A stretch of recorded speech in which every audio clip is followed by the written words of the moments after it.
વડોદરા પંચશીલ વિદ્યાલયના શિક્ષિકા નૂતનબેન ઠાકોરના જન્મદિવસની પ્રેરણાદાયી ઉજવણી. માંજલપુરની નામાંકિત પંચશીલ વિદ્યાલય ખાતે 20 વર્ષથી શિક્ષણ ક્ષેત્રે કાર્યરત શ્રીમતી નૂતનબેન ઠાકોરના જન્મદિવસની અનોખી ઉજવણી કરવામાં આવી હતી. આ પ્રસંગે નિવૃત્ત આચાર્ય સુધાબેન પટેલે ઉપસ્થિત રહી નૂતનબેનનું સન્માન કર્યું હતું અને તેમના શૈક્ષણિક પ્રદાનની પ્રશંસા કરી હતી. શ્રીમતી નૂતનબેને પંચશીલ વિદ્યાલય, પંચરત્ન વિદ્યાલય અને જંબુસર નવયુગ વિદ્યાલયમાં દીર્ઘકાલીન સેવાઓ આપી છે. શાળા મંડળના પ્રમુખ રોહિતભાઈ પટેલે તેમને આ અવસરે શુભેચ્છાઓ પાઠવી હતી. ઉલ્લેખનીય છે કે નૂતનબેન દર વર્ષે પોતાના જન્મદિવસ નિમિત્તે રક્તદાન, વૃક્ષારોપણ અને સ્વચ્છતા અભિયાન જેવી સામાજિક પ્રવૃત્તિઓ કરી સમાજને સેવાનો અનોખો સંદેશ આપે છે.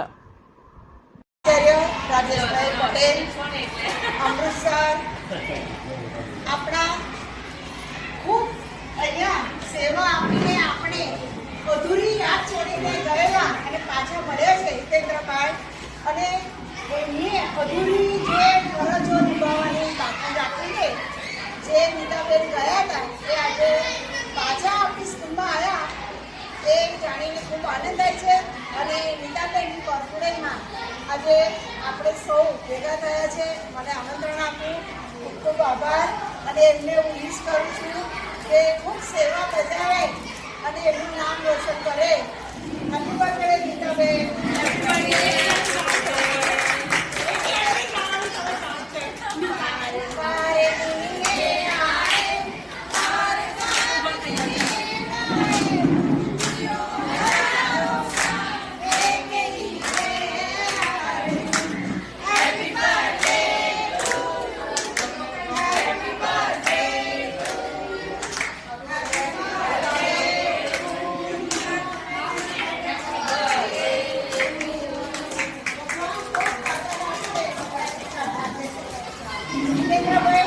તમને જોઈને આજે ખૂબ આનંદ થાય છે મને કે જૂની યાદો તાજી થાય છે કે ફરી આપણે વર્ષો પહેલાં અહીંયા જે કામ કરતા હતા અને આપણે મળ્યા